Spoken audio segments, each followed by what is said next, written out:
الله الرحمن الرحيم. بسم الله قبل اي ابتداء. بسم الله الذي لا يضر مع اسمه شيء في الارض ولا في السماء وهو السميع العليم. اوحى الله تعالى الى الحبيب المصطفى صلى الله عليه وسلم ليلة الاسرية به: يا محمد حملة القرآن هم اهلي، جعلتهم بينكم في الدنيا اكراما لاهلها، ولولا قول القرآن محفوظا في قلوبهم لهلكت الدنيا ومن عليها. يا محمد امر امتك ان يكرموهم ولا يغضبوهم، فان غضبي يشتد على من يغضبهم.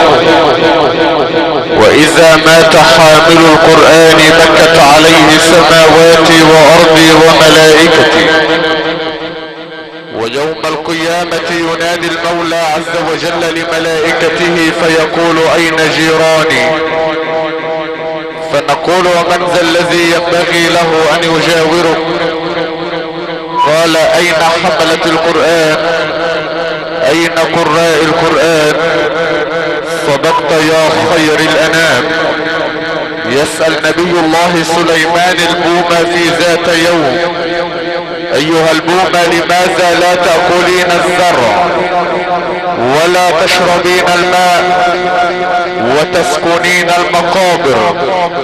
اجابت: يا نبي الله، اني لا اكل الزرع لان بالزرع طرد ادم من الجنة، ولا اشرب الماء لان بالماء غرق قوم نوح، واسكن المقابر لاني ارى فيها عظمة خالقي، ارى فيها الاغنياء بجانب الفقراء، ارى فيها الاقوياء بجانب الضعفاء، والكل يناديهم ربهم في آن واحد: لمن الملك اليوم؟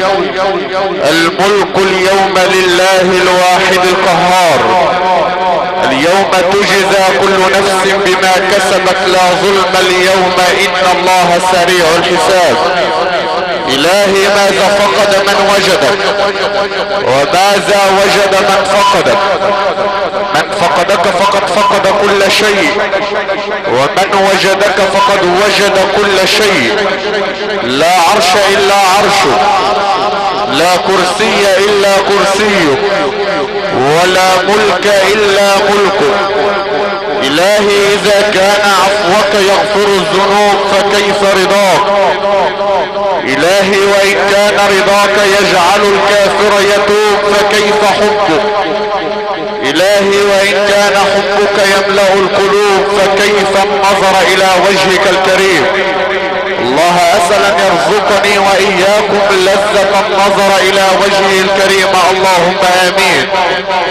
سيدي يا رسول الله، سألت البدر حينما بدا في الليل مكتملا: اي يا بدر ما هذا الجمال فتنتني؟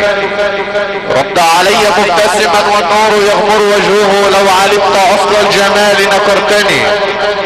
اصل الجمال نور وجه الحبيب المصطفى، من نوره عرش الجمال سيعتلي، وما تراه من انوار لنا فنحن نواب له، فاذا حضر الوجه البهي ذهب الجميع والكل سينجلي. صلاة وسلاما كاملين متكاملين عليك يا نور الانوار وسر الاسرار ورحمة الله العزيز الغفار.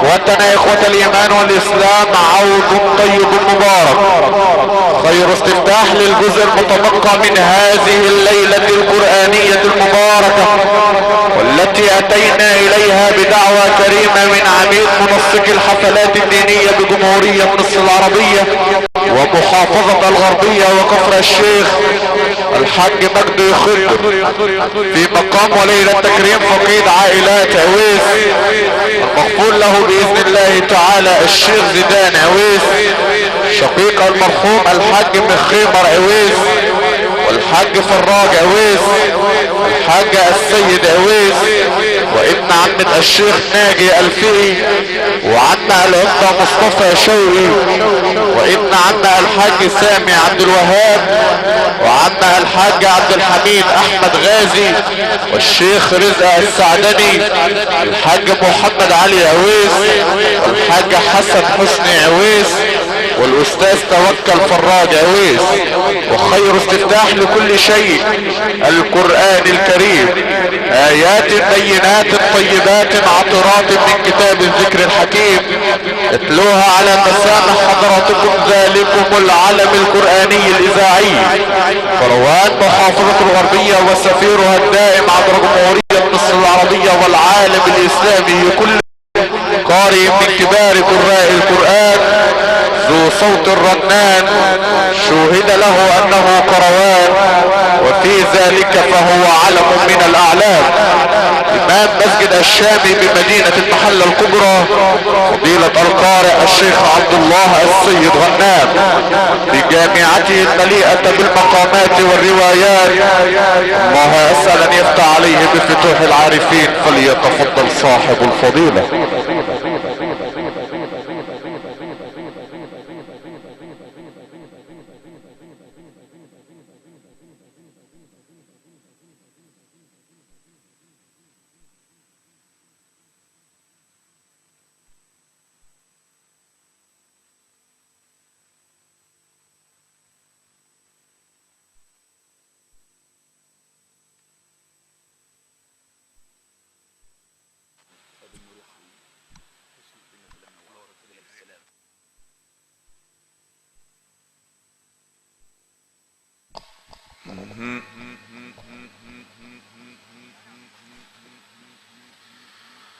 أعوذ بالله من الشيطان الرجيم.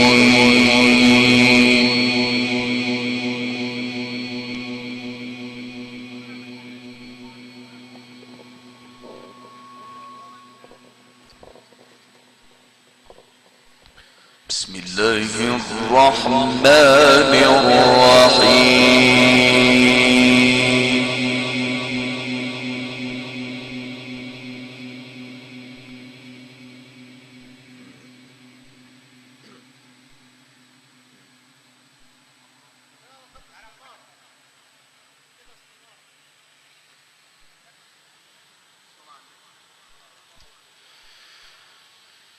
وما كان لمؤمن ولا مؤمنة إذا قضى الله ورسوله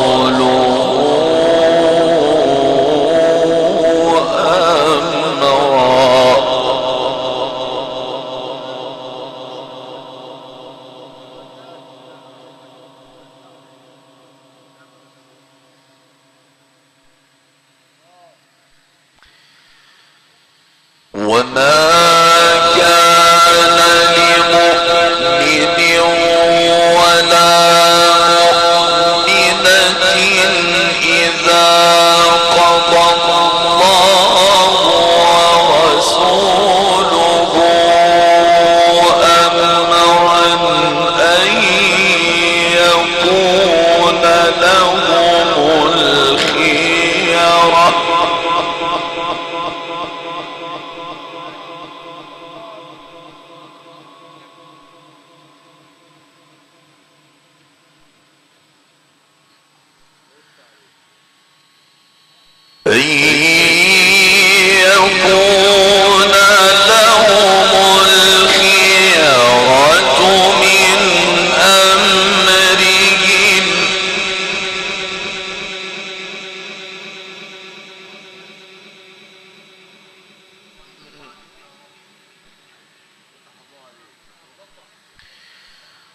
ومن يعص الله ورسوله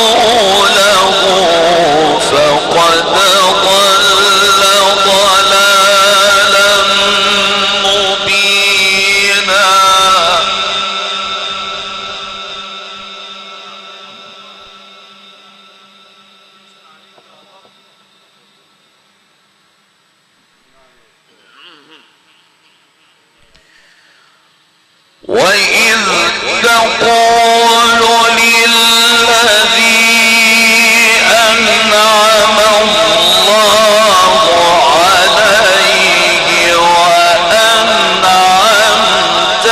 عليه أمسك عليك زوجك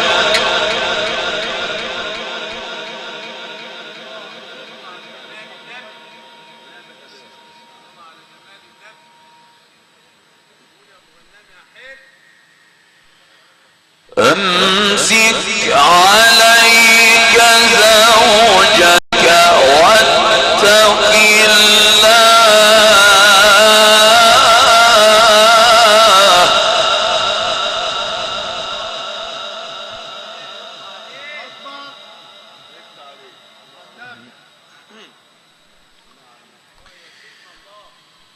واتق الله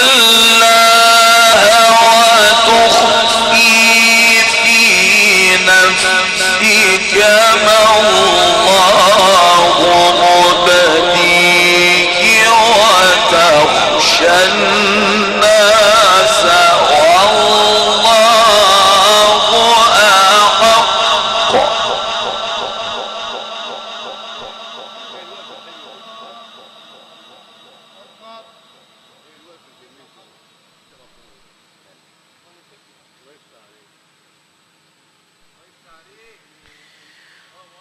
وتخشى الناس والله أحق أن تخشاه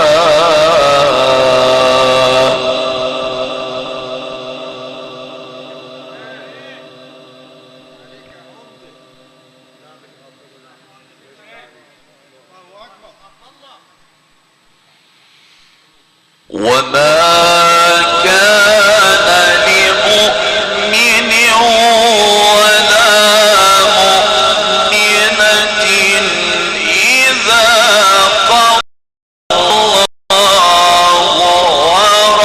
ورسوله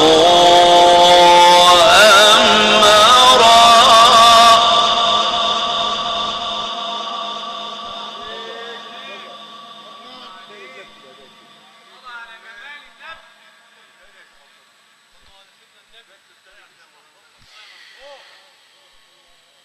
إذا قضى الله ورسوله أمرا أن يكون لهم الخيارة من أمرهم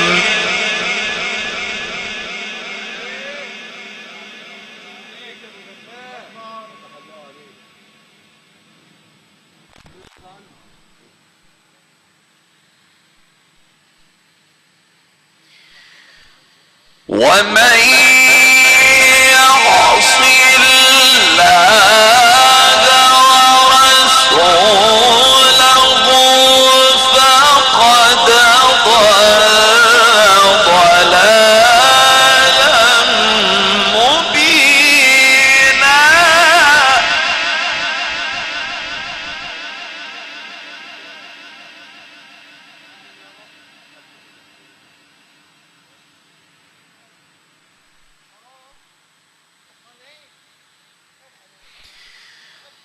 وإذ تقول للذي أنعم الله عليه وأنعمت عليه أمسك عليك زوجك واتق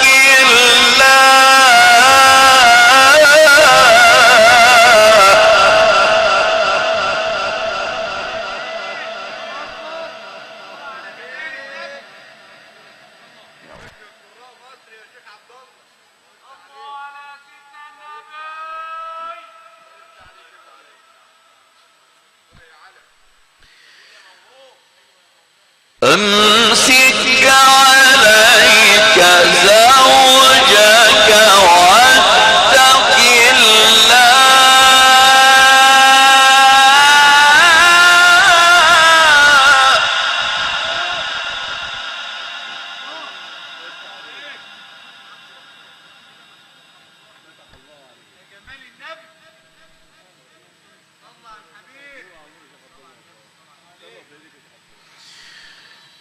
واتق الله وتخفي في نفسك ما الله مبديه.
واتق الله وتخفي في نفسك ما الله مبديه.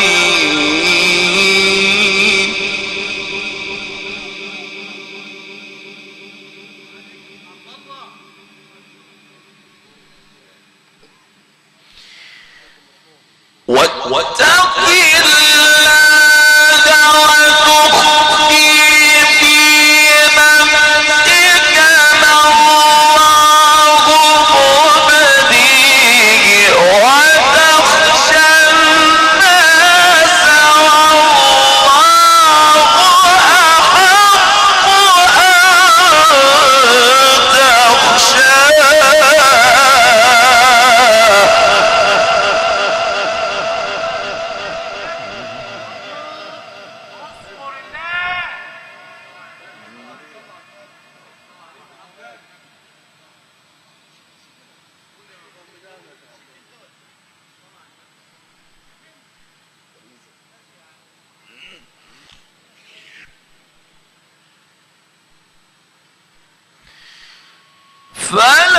فلما قضى زيد منها وطرا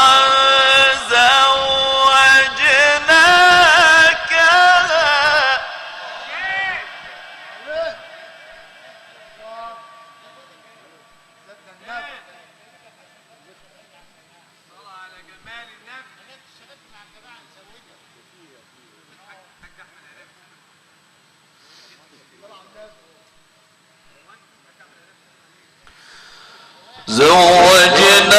زوجناكها لكي لا يكون على المؤمنين حرج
وكان أمر الله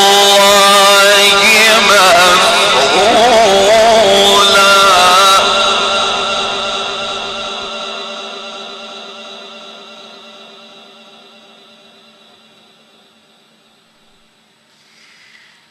ما كان على النبي من حرج فيما فرض الله له سنة الله.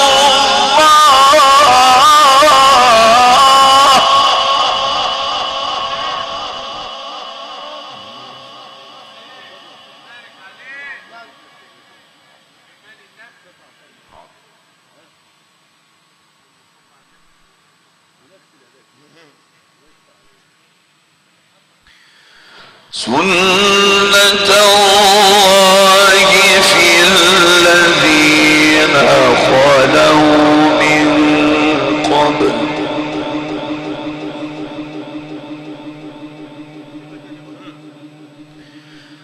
وكان أمر الله قدرا مقدورا.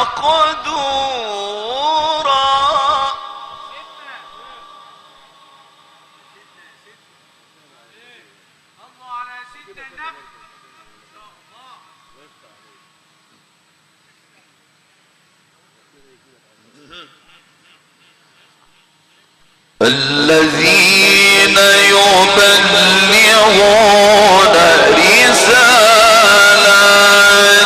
الله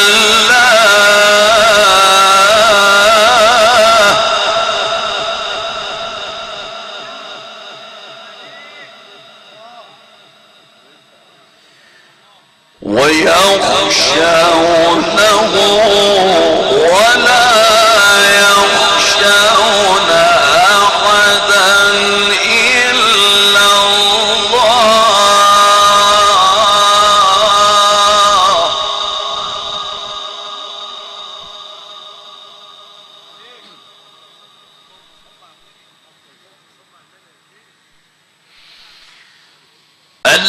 الذين يبلغون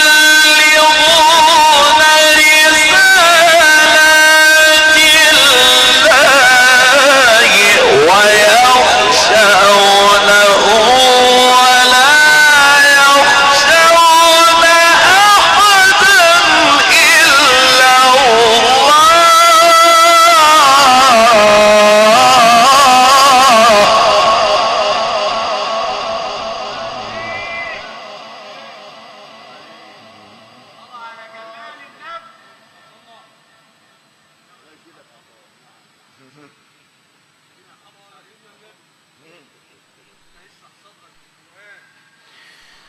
وكفى بالله حسيبا.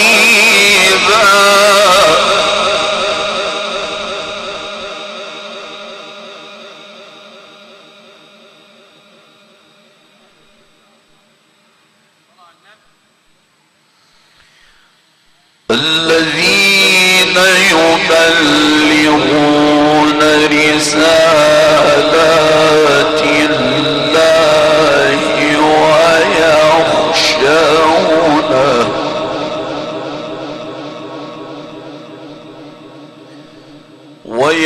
ويخشونه ولا يخشون أحدا إلا الله.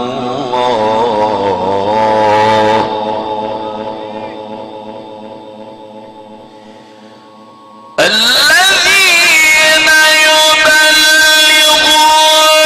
رسالات الله ويخشونه ولا يخشون أحدا إلا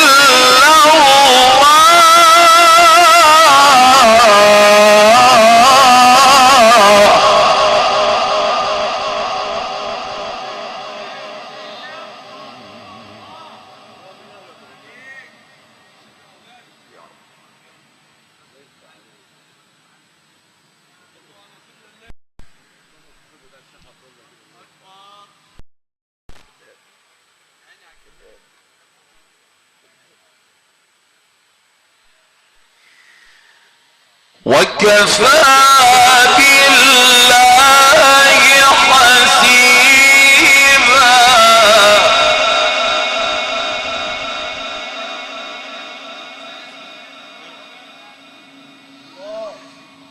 ما كان محمد أبا أحد من رجالكم ولكن رسول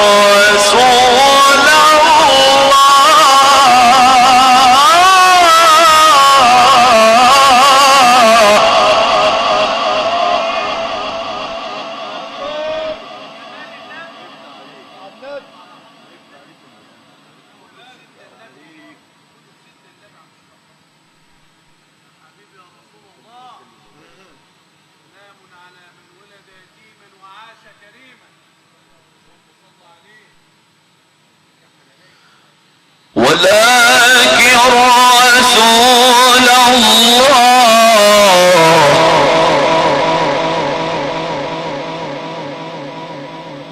ولكن رسول الله وخاتم النبيين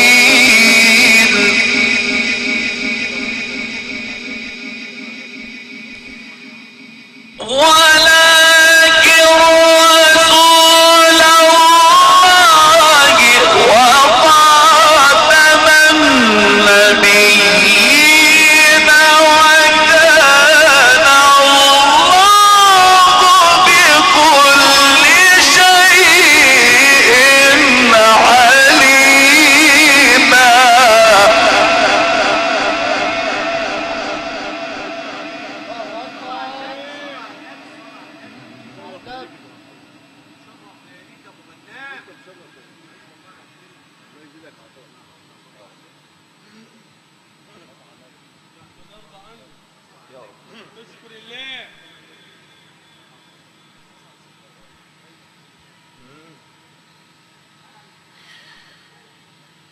ولكن رسول الله وخاتم النبيين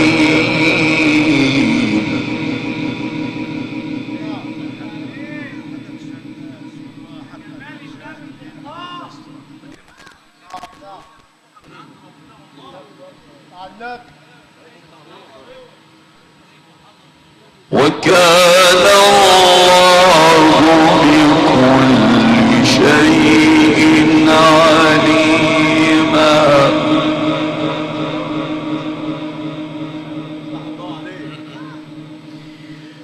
يا أيها الذين آمنوا اذكروا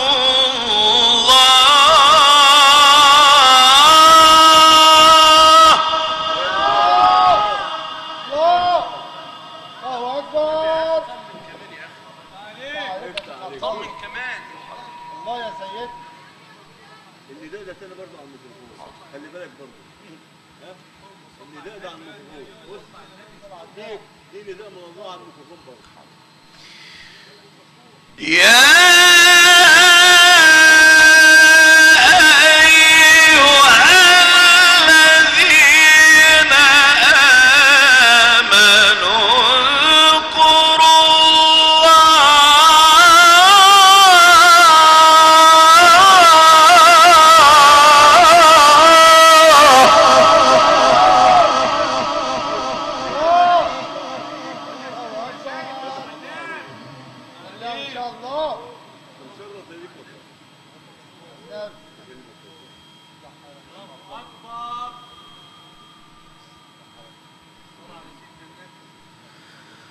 اذكروا الله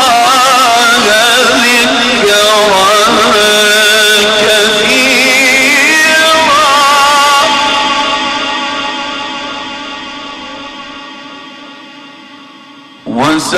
وسبحوه بكرة وأصيلا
هو الذي يصلي عليكم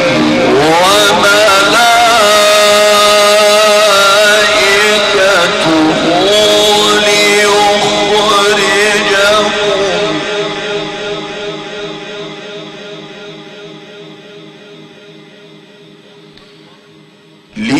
ليخرجكم من الظلمات إلى النور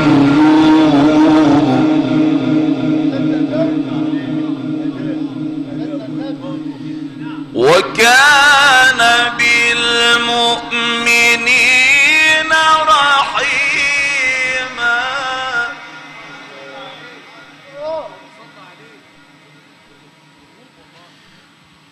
وكان بالمؤمنين رحيما.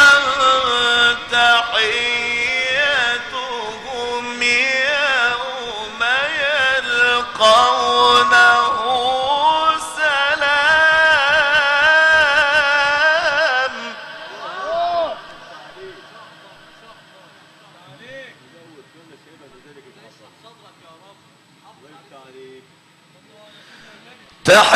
تحيتهم يوم يلقونه سلام.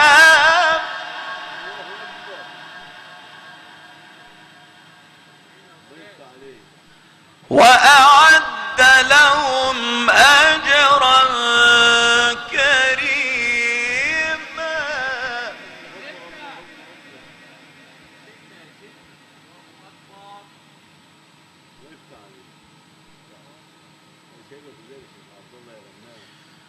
وكان بالمؤمنين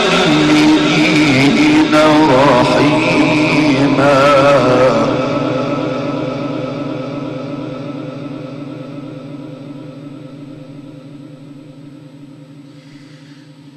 وكان بالمؤمنين رحيما. تحيتهم يوم يلقونه سلام. وأعد لهم أجرا كريما.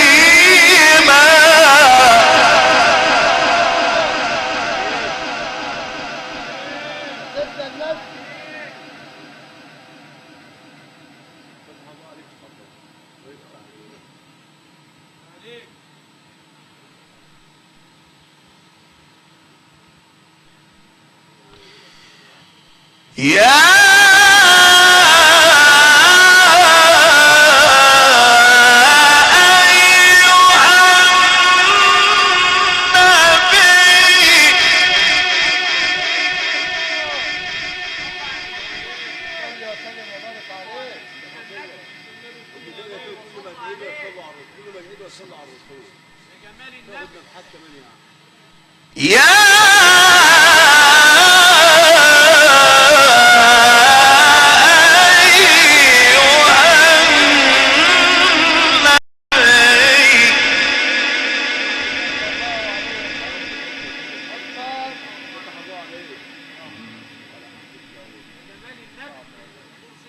إنا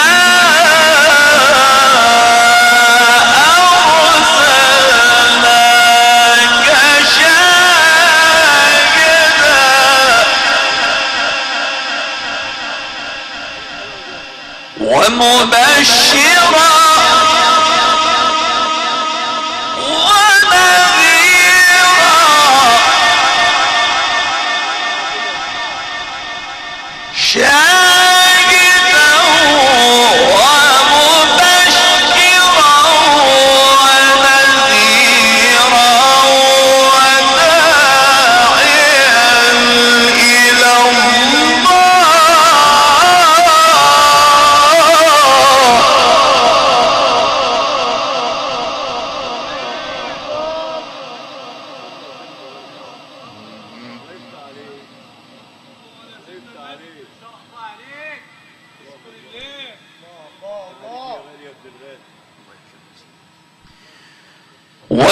وداعيا إلى الله بإذنه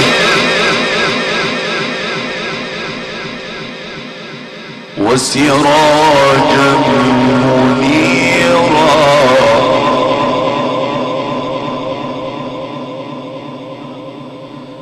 وبشر المؤمنين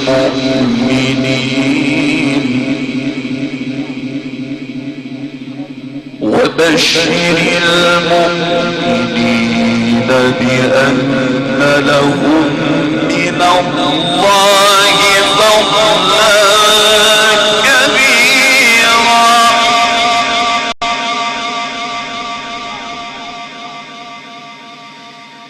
ولا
وكفى بالله وكيلا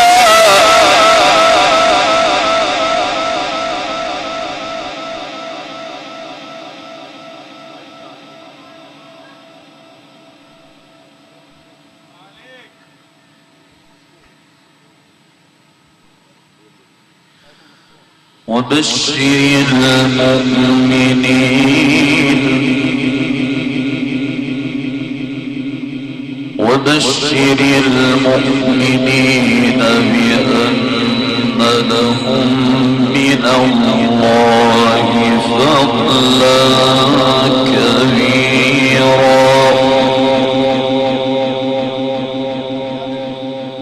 ولا تطع الكافرين والمنافقين وبشر المؤمنين بأن لهم من الله فضلا والمنافقين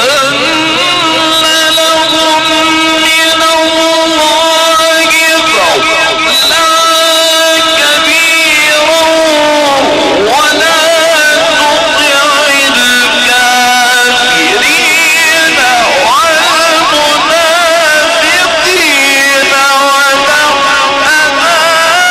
أذاهم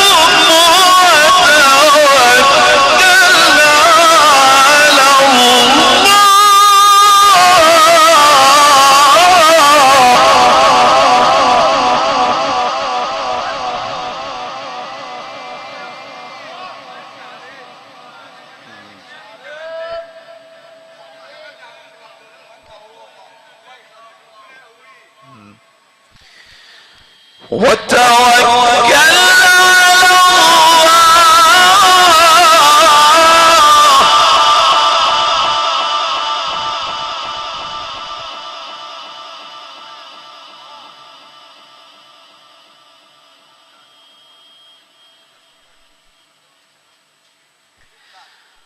وكفى بالله وكيلا.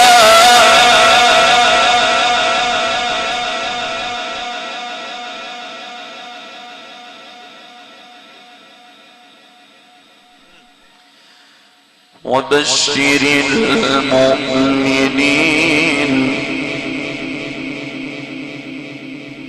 وبشر المؤمنين بأن لهم من الله فضلا كبيرا.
نظرت إلى قبر النبي فهالني نورا بدا من بعده قبل قربه،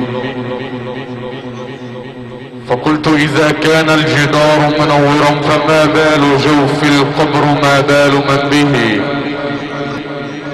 فما بال طرب ضم نور محمد ونور محمد من نور ربه.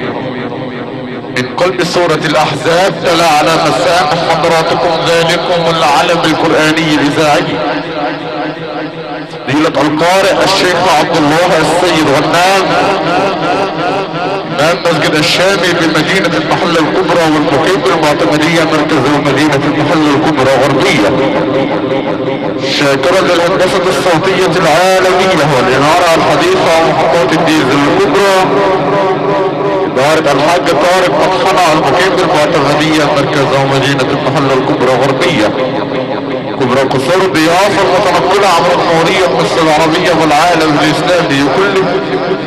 راشد الحاج محمود ترك أولاده المقيم بدمره مركز مدينة المحلة الكبرى غربية. عدس التصوير المهندس جمعة بركات.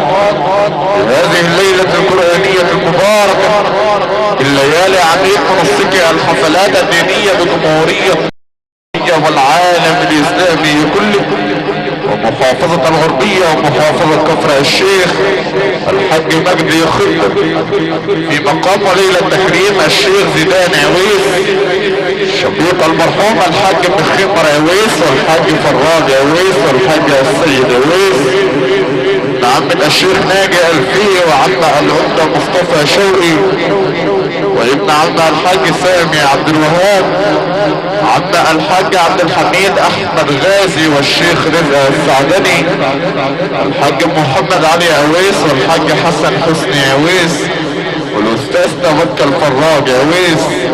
باسم عموم الآلة الكريمة يتقدمون بقول الشكر والتقدير الى جميع القيادات الشعبية والسياسية والتنفيذية وعمد ومشايخ البلاد وكل من اتى مؤديا واجب العزاء.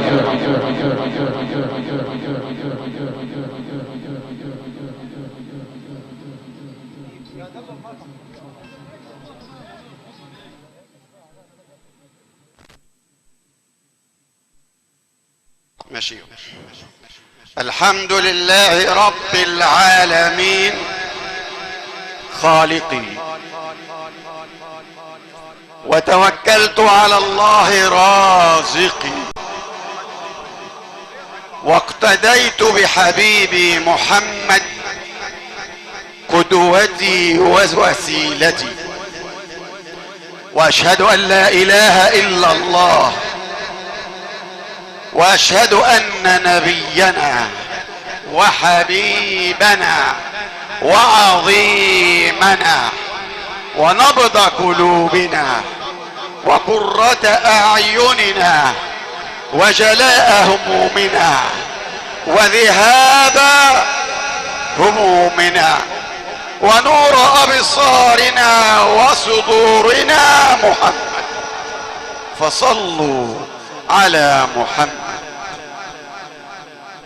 ان الله وملائكته يصلون على النبي، يا ايها الذين